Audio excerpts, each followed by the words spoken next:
La Asociación Autónoma del Personal Académico de la Universidad Nacional Autónoma de México tiene el espacio de las grandes académicas y en esta ocasión nos engalanamos con la doctora Paz María Salazar Esquetino. Doctora, le agradecemos mucho su presencia y su participación en este espacio de APAUNAM. Muchas gracias a ustedes, realmente que la APAUNAM me ha dado este espacio para comentar mis experiencias dentro de la universidad. Gracias, doctora. Si usted me lo permite, voy a dar una breve semblanza porque su currículum es muy amplio, pero vamos a introducir quién es la doctora Paz María Salazar Esquetino. La doctora Salazar Esquetino nació en Orizaba, Veracruz. Ingresó a la Facultad de Medicina en la Universidad Nacional Autónoma de México, donde obtuvo el título de médico cirujano, la maestría y el doctorado en ciencias biomédicas. Tiene una especialidad en parasitología. Es titular C en el Departamento de Microbiología y Parasitología de la Facultad de Medicina de la UNAM.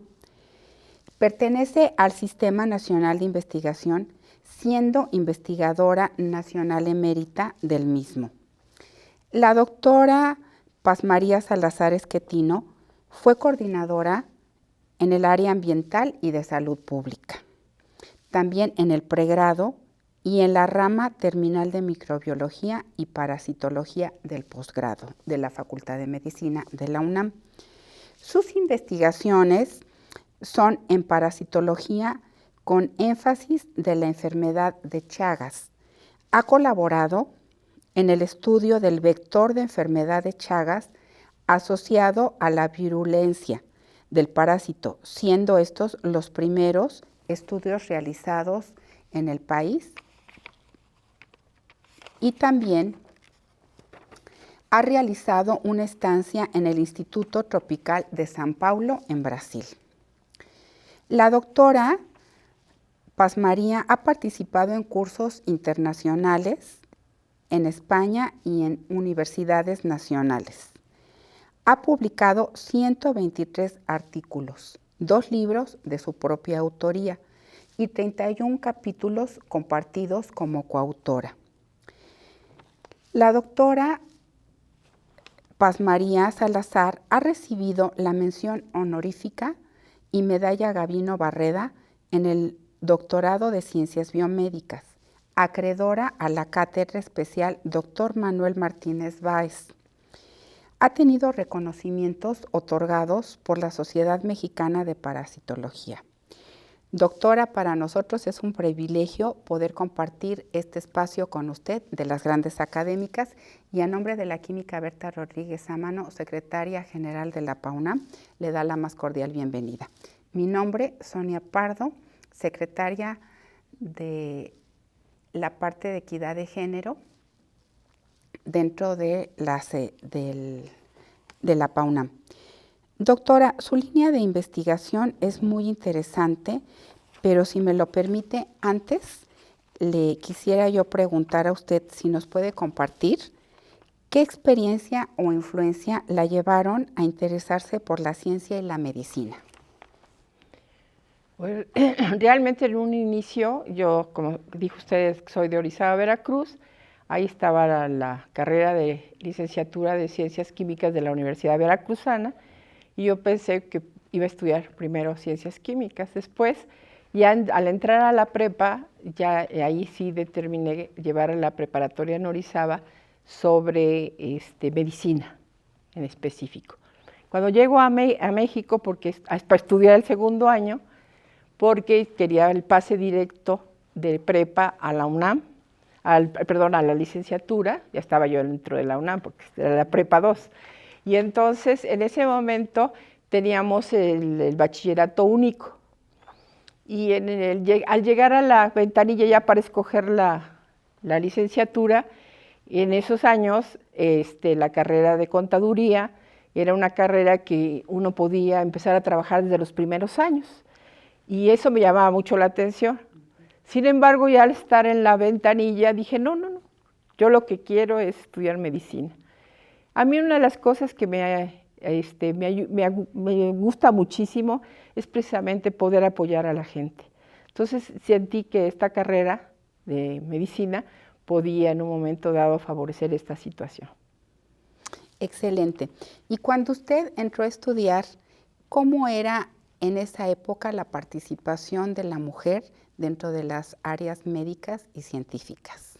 En aquellos años, que yo soy de la generación 61-66, realmente había un 25% máximo a nivel general de toda la universidad de mujeres en referencia a los hombres.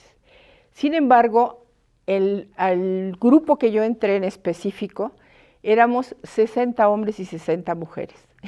Era el único grupo de la facultad, del primer año de la Facultad de Medicina, que tenía ese número. Había grupos que nada más tenían 5 mujeres, el cupo era de 120, había otros que tenían un poquito más, pero realmente nuestro grupo tenía esa característica que fue de llamar la atención precisamente. Entonces sí viví en un momento dado esa relación. Sin embargo, en aquellos entonces yo sentía que el hombre en sí trataba de, entre ellos, como dice uno, forman los clubes de Tobis, ¿verdad? Sí. Y viene la competencia, sí. Como que yo veía que ellos competían más entre ellos, que en un momento dado compitieran con las mujeres, ¿sí? Entonces esa característica de esa situación me llamaba mucho la atención. Sin embargo, el segundo año, cuando tuve un compañero que era conocido de la familia de mi esposo, en aquel entonces éramos novios, él sí sentía yo su competencia conmigo y sí me llamó la atención, pero en general el hombre como que sentía yo que se apartaba en un momento dado del grupo de las mujeres, ¿sí? No había esa convivencia entre todas, sino más bien así como comentamos la posibilidad de ser club de Toby, ¿no? Y en esa época, las profesionistas eran visibilizadas o no por el ámbito científico. Cuando yo estudié, eran muy poquitas las médicas. Sin embargo, yo siento que de nuestra generación fuimos muchas mujeres que fuimos las primeras dentro de algunas de nuestras especialidades. Por ejemplo, hubo una doctora que llegó a ser la directora de López Mateos, la primera mujer, y yo tengo una prima hermana, que fue la primera nefróloga que ejerció como nefróloga. Yo fui la primera parasitóloga, y así, como le estoy diciendo, la doctora Rosalinda Guevara, fisióloga, y entonces en nuestra generación yo creo que sí marcó ese inicio de estar en lugares de ejecución y de mando. Pues fue pionera en todas estas áreas junto con sus otras compañeras. Sí, realmente fuimos las primeras, por ejemplo, de ser las mujeres de la presidenta de la sociedad, por ejemplo, en mi caso, Sociedad Mexicana de Parasitología, la primera jefa del Departamento de Microbiología y Parasitología, y así le puedo, de varias situaciones en las que fuimos las primeras mujeres dentro de nuestras áreas. Y bueno, pues el andamiaje que usted ha construido en esas profesiones ha hecho que diferentes médicos, hombres y mujeres, pues hayan desarrollado diferentes habilidades y sobre todo encabezando todos estos estudios por la UNAM. Y a través de ello, doctora, ¿cuál ha sido su relación con la UNAM para crear esta libertad de pensamiento y conocimiento que representa hoy en su área de parasitología? Yo siempre he dicho que la universidad es el mejor jefe del mundo. ¿Por qué? Porque nos deja hacer lo que nosotros queramos dentro de ciertos límites. Y en un momento dado, esa libertad de pensamiento y ese desarrollo del conocimiento que lo hace en forma integral, eso es lo que nos ayuda y nos apoya, por supuesto. Yo siempre he dicho, el que quiere ser flojo, se queda y no va a tener su PRIDE y ahí se estancó. Y sin embargo, el PRIDE nos hace realmente el reconocimiento del trabajo que llevamos extra de nuestro trabajo normal. y por eso sigo insistiendo que la universidad es el mejor jefe del mundo. Gracias, doctora. Y referente a su área de trabajo, ¿qué fue lo que despertó su interés en la enfermedad de Chagas y en el estudio de los vectores? Si nos pudiera compartir. Sí, cuando yo llevo la materia de microbiología y parasitología, el doctor Jorge Tay fue mi maestro de parasitología. En aquel entonces, la carrera eran 2 años y medio en la facultad, que el tercer año era la mitad de la generación, estábamos en la facultad y la otra mitad de la generación en los hospitales. Y a la mitad del año nos invertíamos, ¿sí? A mí me tocó los 2 años y medio aquí en la facultad, en el campus de la universidad, y entonces el doctor Jorge Tay me dio parasitología y me invitó. En aquel entonces, para poder recibirse de la carrera, de la licenciatura de medicina, necesitamos hacer tesis. Pero nosotros fuimos la primera generación que no fue necesario, e incluso yo me recibí con el informe del Servicio Social, que lo hice en Aguascalientes, en Rincón de Romos, Aguascalientes. Pero para esto, antes de eso, entré precisamente al departamento invitada por el doctor Tay, y el trabajo consistía en pasar al parásito, que es el Trypanosoma cruzi, pasarlo por diferentes tipos de triatóminos. Uno, que era el más importante en América del Sur, que era un triatoma, se llama infestans, y venía de Chile. El doctor Esquenone se lo había regalado al doctor Tay, y por eso teníamos la colonia. Y los otros dos, coincidentemente, en ese trabajo, uno de los triatomas es el que tenemos, por ejemplo, en Morelos, que es una chinche bastante grande, y ¿cómo se llama? Tiene la parte como decir, en la parte de la espaldita, tiene como si fuera un moñito blanco. Y uno chiquito, el más chiquito, que se llama Triatoma barberi, el de Morelos se llama Palidipenis. Y entonces empecé a hacer la tesis pasando al parásito. Esta idea era del doctor Tay, por supuesto, yo era estudiante. Y entonces era pasar al parásito por estos 3 tipos de triatomas y después checar en los ratones cómo subía la virulencia en la sangre y después cortar tejidos para ver cómo estaban los parásitos en los tejidos. Eran 8 tejidos que había que cortar. Y eso eran 4 pases sucesivos. Y entonces a mí me llamaba mucho la atención que Palidipenis, siendo tan grandota, en ocasiones, o que había que ponerle 1 millón de parásitos a cada ratón, eran 10 ratones, y eran 10 chinches que infectábamos. En ocasiones tenía que usar las 10 chinches para infectar los 10 ratones con Palidipenis. Sin embargo, con Barberi, no. Con Barberi, que es chiquita, a veces nada más con 1 o 2 que sacrificáramos, con eso teníamos los 10 millones. Y a mí me llamaba mucho la atención, y luego también al ver los nidos de amastigote, que son las formas como se encuentran en los tejidos, causando el daño, sobre todo en corazón, pues veíamos que la que pasaba por Barberi, la chiquita, pues iba y afectaba más el corazón. Y de la grandota afectaba más al músculo, o sea, era menos virulenta. Eso, fíjese, fue hace 60 años. Y ahorita las muchachas que están trabajando con nosotros, las doctoras, están trabajando sobre biología molecular, y eso a lo mejor comentamos algo al ratito, pero después de 60 años estamos viendo qué posibilidades hay, por qué en un momento dado una chinche puede volver al parásito más virulento y al otro bajarle la virulencia. Entonces fue una cosa muy interesante, y esa tesis no se la tuve, la verdad, como yo me había recibido con el informe, se la di a un compañero de generaciones anteriores para que se pudiera recibir. Él se recibe y le da mención honorífica a la tesis. Sí, así fue. Sí. Entonces, de sus investigaciones. Esa fue la primera investigación que yo hice en el Departamento de Microbiología y Parasitología. ¿Y de miocardiopatía infantil?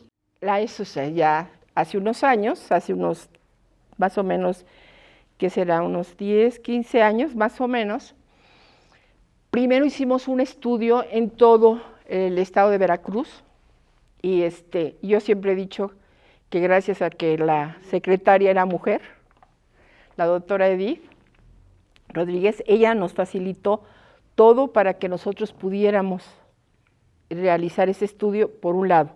Por otro lado, la doctora que nos apoyaba mucho, era una doctora de Argentina, en la parte sobre todo de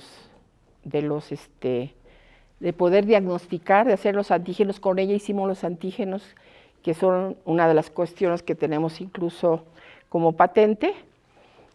Y entre ellas, por decir, entre ellas dos y nosotras, el grupo que también, mi grupo, tengo dos que fueron mis alumnas, la doctora Bucio y la doctora Margarita Cabrera, y fuimos las que formamos, por decir así, el equipo para hacer el estudio de toda la enfermedad de Chagas. Hicimos 13,000 muestras para ver cómo estaba la infección en el estado de Veracruz.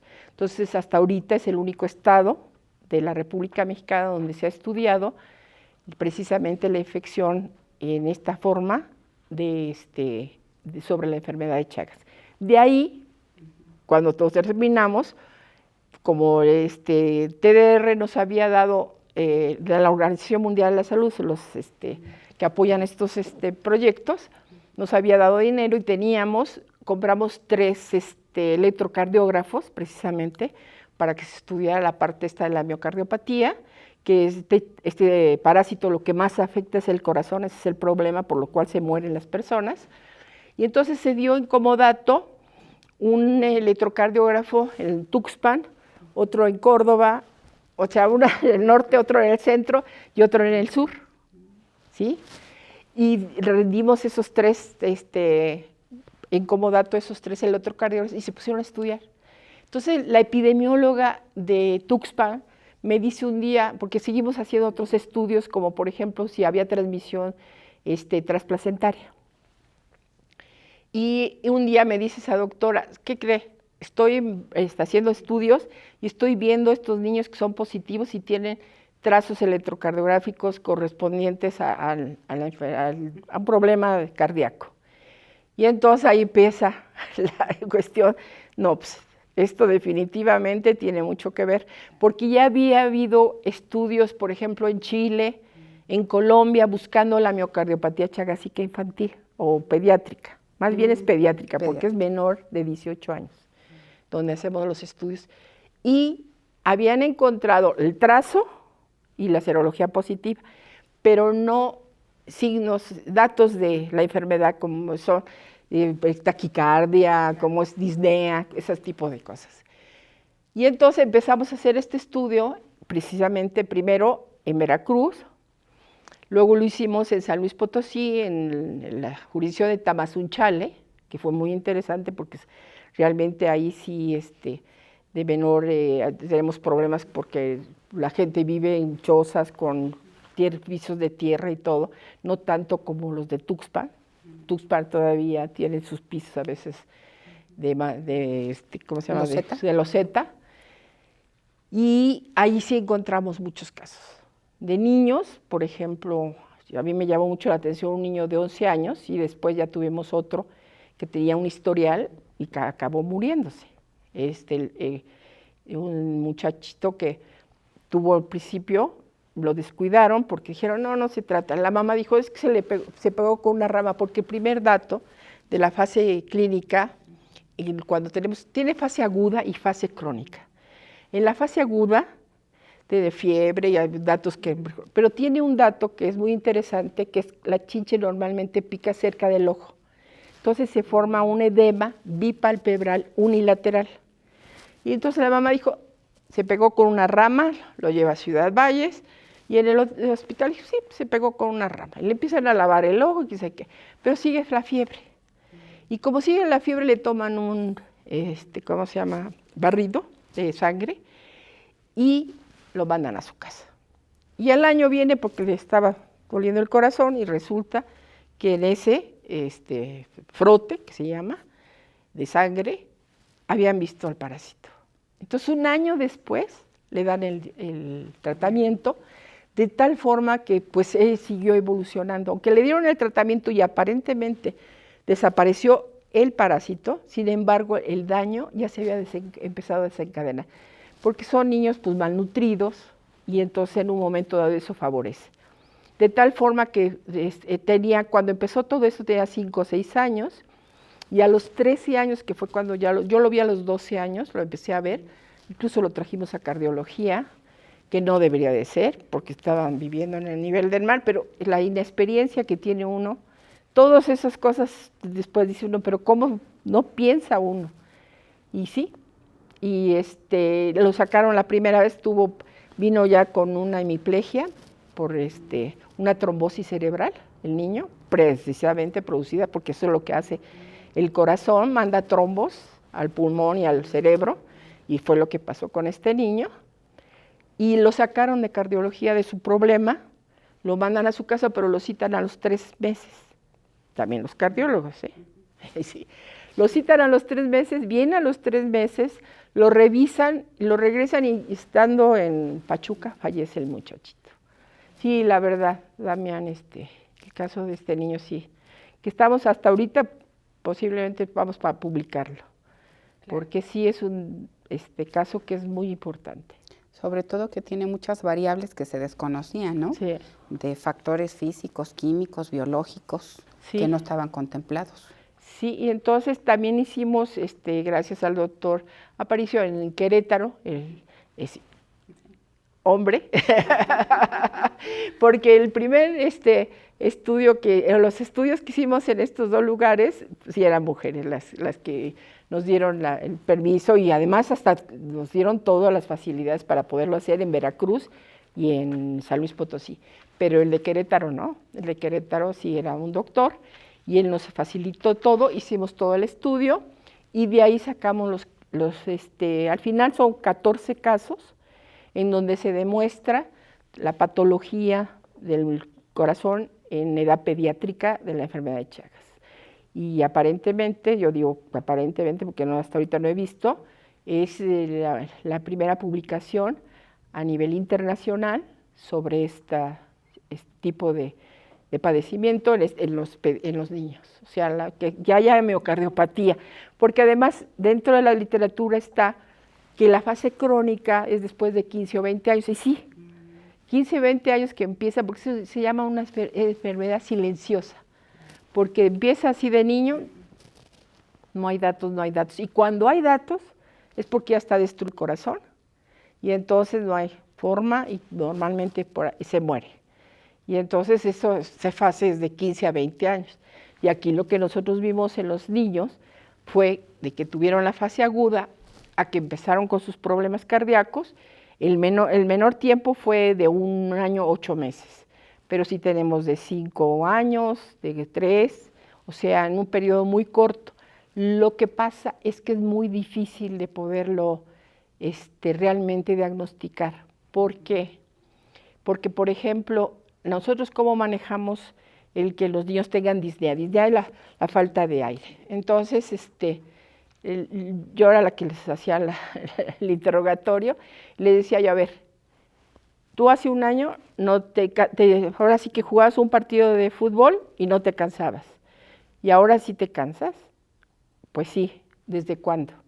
Y entonces de esa forma determinábamos, y sí hubo, por ejemplo, niños que tenían disnea de medianos esfuerzos, de pequeños no, ninguno, ni ninguno de los que tuvimos tuvo cardiomegalia, ¿sí? Pero sí tuvieron alteraciones, tanto en el ecocardiograma, en la parte fisiológica del músculo, por decirlo así, como de la inervación, que ese es con el electrocardiograma.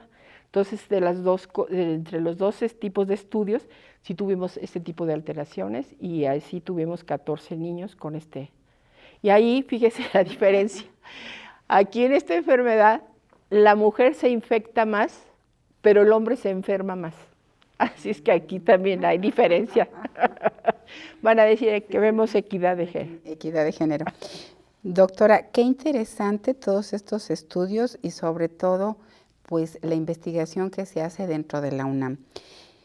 Doctora, en una sociedad que tradicionalmente y en muchos casos se ha asignado a la mujer roles relacionados al cuidado del hogar y la familia, ¿qué significó dedicar y compartir también su vida académica con su vida familiar? Bueno, yo me remontaría en un momento dado incluso a mi niñez. Yo nací y crecí, por decirlo así, con la familia materna. Entonces fue más que nada la parte de ¿cómo se llama? De un matriarcado.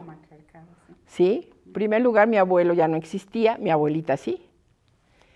Y realmente dentro de la familia, la que yo veía que mandaba de todas, era la hermana mayor de mi mamá.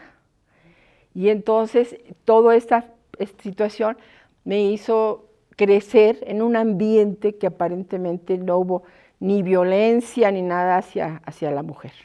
Nada de eso yo creo que viví. Sin embargo, sí estuve reflexionando cuando me invitaron, el hecho de que mis tíos eran nada más ellos los que jugaban un juego que se llama 3-7 y no admitían a ninguna mujer. Pero como que para nosotros eso no era muy importante el poder, hasta que llegó la esposa de un primo, que era de los que jugaba. Y entonces ella dijo, no, ¿por qué? También las mujeres, y pues sí, ahí fue donde empezaron a jugar con ellos algunas de las mujeres. Pero sí me hizo pensar esa situación. Y este fin de semana estuve desayunando con una amiguita y salió a la plática el hecho de que ella me decía, es que nosotros el domingo, su familia estaba compuesta de su papá, su mamá, un hermano y ella era hermana, o sea, ella y otra hermana. Y decía, los domingos nos vamos al mercado a comprar todo lo que se necesitaba de toda la semana y todo esto. Entonces, regresábamos a la casa y en la casa pues nosotros teníamos que poner a lavar la fruta, todo lo que se necesitaba, mi hermana, mi mamá y yo. Y mi hermano y mi papá se sentaban a ver el fútbol.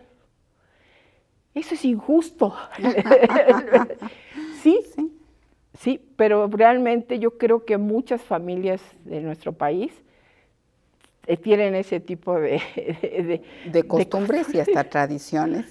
Sí, eso sí es cierto. Sí. Y entonces por eso yo creo que yo en un momento dado no viví eso. Además, mi hermano era el más chico y mi mamá no veía yo una preferencia hacia mi hermano como tal. No decían que le sirviéramos ni nada por el estilo, que yo me acuerde. Entonces, no siento esas diferencias en ese aspecto de la parte familiar. Y me caso con un hombre para mí maravilloso. Yo lo único que le decía es, si tuvieras un buen carácter serías el hombre perfecto, le decía yo, porque efectivamente, él siempre, es más, cuando nos casamos, él también estudió aquí en la facultad, nos conocimos en la Prepa 2, en el año que vine para acá. Tuvimos 9 años de novios, imagínense. Bueno, él estudió ingeniería, yo estudiaba medicina. Cada ratito iba a medicina a visitarnos, incluso cuando entré al departamento, todos los del departamento lo conocían porque ahí iba. Y él siempre me apoyó. O sea, cuando nosotros nos casamos nada más teníamos la especialidad los dos. Él tenía especialidad en caminos y puentes federales y yo en parasitología. Nos casamos y nos fuimos a vivir a Manzanillo un año porque él fue a supervisar el puente de Manzanillo y estando allá, por supuesto que yo me aburrí tremendamente. Y sí, como la familia por parte de su papá, pues no acostumbraban que trabajaran ni nada, pues como, no vas a trabajar, ¿no? Bueno, ya llego nuevamente ya casada, y voy al departamento y me encuentro al doctor Tai, y me dice, no, véngase para acá. Y entonces le hablo, me acuerdo bien porque todavía estaba allá, y le digo, oye, me dice el doctor Tai que voy a trabajar con él. Bueno, pero nada más 4 horas. Yo dije 4 horas, ya. Y entonces el doctor Tai, que era una maravilla de persona, pero definitivamente siempre me apoyó. Como sea, trabaja cualquier tiempo de las 4 horas, puede trabajar de 8 a 12, de 10 a 2, o sea, me permitía hacer ese tipo de situación. Y ya cuando él pasa a ser jefe del departamento, entonces a mí me pide que entre yo como jefa del laboratorio. Y ahí sí necesitaba tener una persona de tiempo completo. Y ya habían pasado unos años, y entonces, pues ya, casi pídale permiso a Rafael para que, se llamaba Rafael, para que, ¿cómo se llama?, se quede de tiempo completo.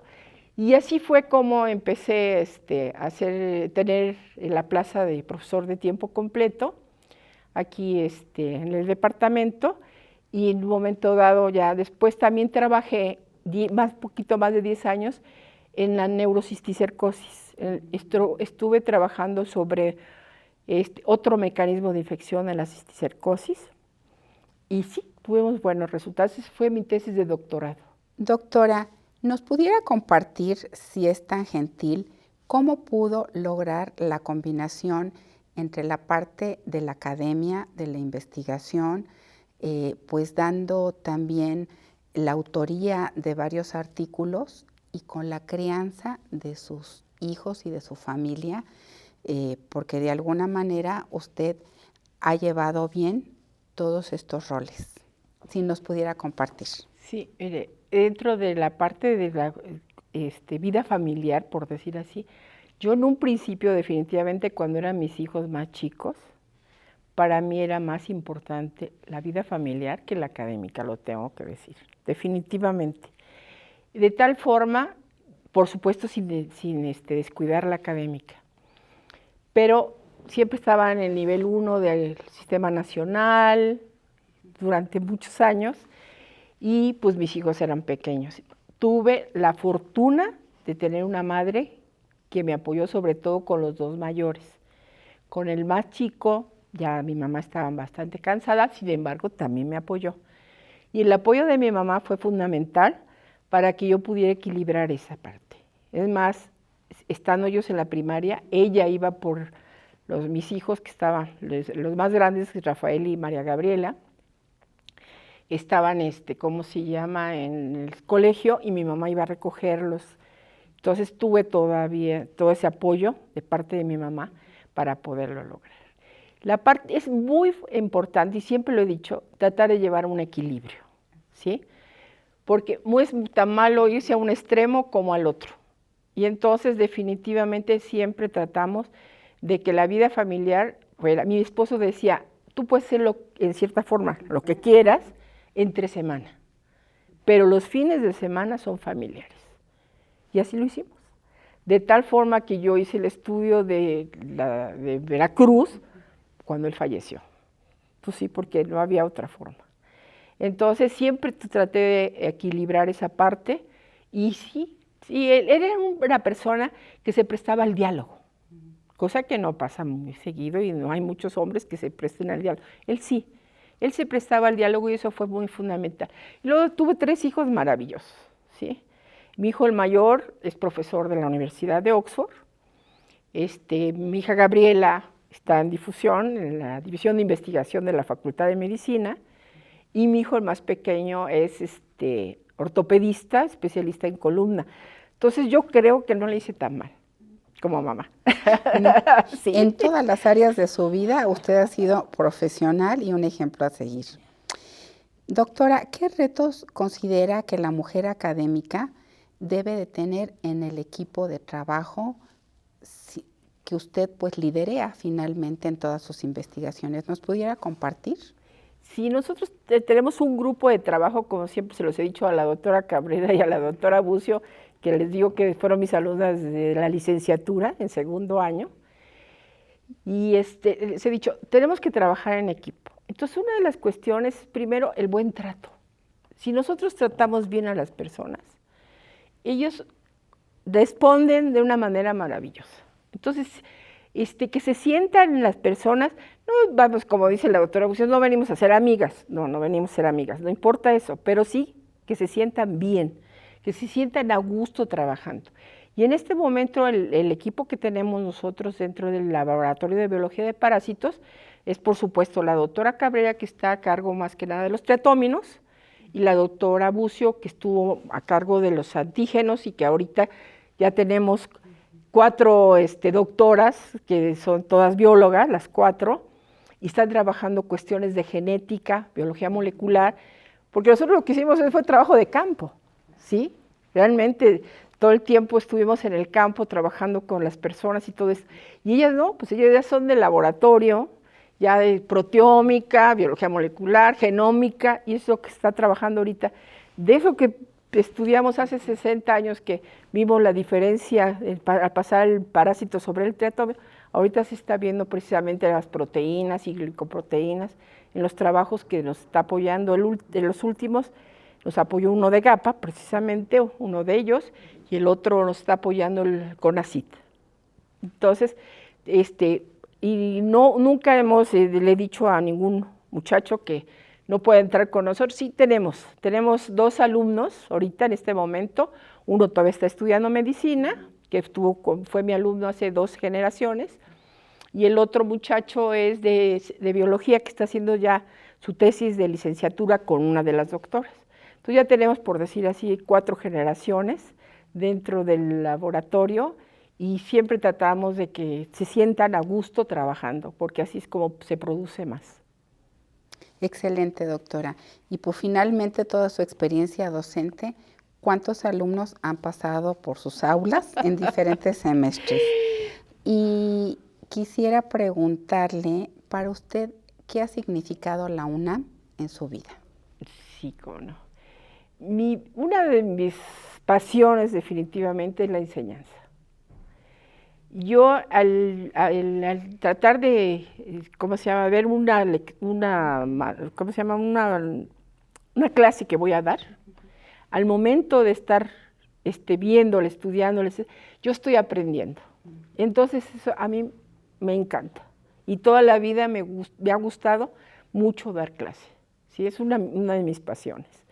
Entonces, ¿cuántos han pasado por mí? Nada más le puedo comentar que de los primeros grupos que tuve durante, yo creo que 10 años, una cosa así, tenía yo 2 grupos de 75 cada semestre. O sea, tenía yo 150 alumnos cada semestre durante bastantes años.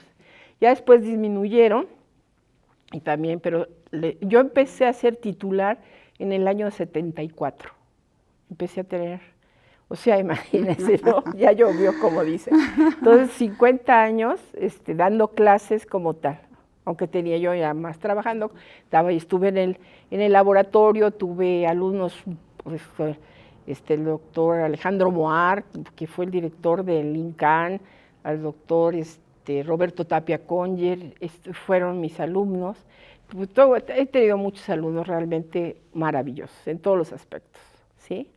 Que realmente, ¿qué ha sido para mí la UNAM? Pues todo, en cierta forma. O sea, por un lado está la parte familiar y por otro lado está la UNAM. Entonces la UNAM es mi segunda casa, donde siempre me he sentido muy a gusto y donde he vivido más mi vida, porque más tiempo paso en la UNAM que en mi casa. Entonces, la verdad, yo le doy, siempre lo he dicho, le doy muchas gracias a la UNAM por todo lo que me ha dado. Y sí me gustaría comentar lo que comenté en el congreso último de investigación en la facultad, que primero, para decirles, sobre todo a las muchachonas, a todas las investigadoras que quieren ser, en primer lugar tienen que tener su tarjeta de presentación, y la tarjeta de presentación es el trabajo. Si ustedes trabajan, esa va a ser su tarjeta de presentación. Segundo, tienen que llegar a un equilibrio entre su vida familiar y su vida académica, que a veces no es fácil, pero tienen que intentarlo y tratar de lograrlo. Y el tercero, el agradecimiento. Siempre hay que agradecer, pues los que quieran agradecer a la UNAM. Yo soy creyente, entonces le agradezco a Dios todos los días, pero yo digo, puede agradecerle a la Madre Tierra, a lo que crean, pero siempre hay que estar agradecidos. Y otra vez, aprovecho el agradecimiento para decirle a la PAUNAM y que me haya dado este espacio y estar el día de hoy con todos ustedes. Doctora, le agradecemos también estos momentos de compartirnos todas estas grandes experiencias. Ha estado con nosotros en este espacio de las grandes académicas la doctora Paz María Salazar Esquetino y la Asociación Autónoma del Personal Académico de la Universidad Nacional Autónoma de México. A nombre de la química Berta Rodríguez Sámano, les agradece compartir con nosotros espacio para las académicas y académicos del APAUNAM y de la UNAM. Tengan ustedes un excelente día. Mi nombre, Sonia Pardo, secretaria de Acción Social y Equidad de Género de la APAUNAM. Gracias.